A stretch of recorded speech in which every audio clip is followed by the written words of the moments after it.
下午好，我叫沈小红，我来自北京，我是中文腔的口译。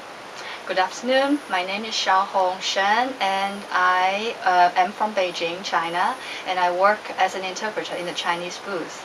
As I understand, there are a lot of young people who are interested in this profession of interpretation. At least that's true in my country, and they would like to know like what is going on in there, what kind of training you may need. Maybe I can speak a little bit about my own experience.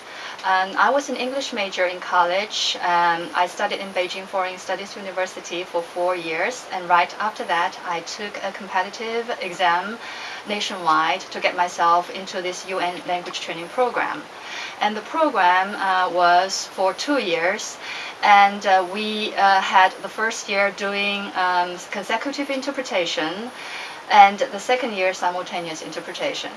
And after the first year, they gave you a very hard exam to decide whether you can be a translator or an interpreter. So as you can tell, I was successful, so I became an interpreter. And after graduation from the program, I worked as a freelance interpreter in the Chinese market for 5 years.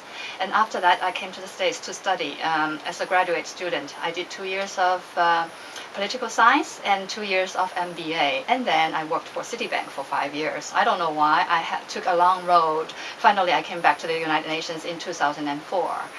And let me tell you a little bit about my work here at the United Nations. I work in the Chinese booth, and we have in New York around 25 people altogether doing this interpretation work in the Chinese booth. And out of these people, only one is doing from Chinese into French and French into Chinese, and everybody else is doing English into Chinese or Chinese into English. How do we do it? Like normally we work in a team of 3, and every morning or every afternoon we get in and we decide who to start. And how do we decide that? We draw lucky draws. Whoever gets the first one will start on the dot from 0 to 20. And the second one will be from 20 to 40. And the third one from 40 to 0.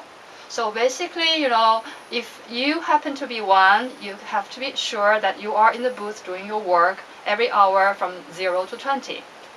And then, since we do English into Chinese, in most cases, because as you can imagine, there's only one delegation normally who would speak in Chinese, right? So when there is this Chinese speaking, we have to do that into English. And whoever gets 3 will do that. Because that means he or she will have more time to prepare. That's normally when you have a script, and that's how it works. But if it's like a spontaneous speech, whoever gets it in their round would do it.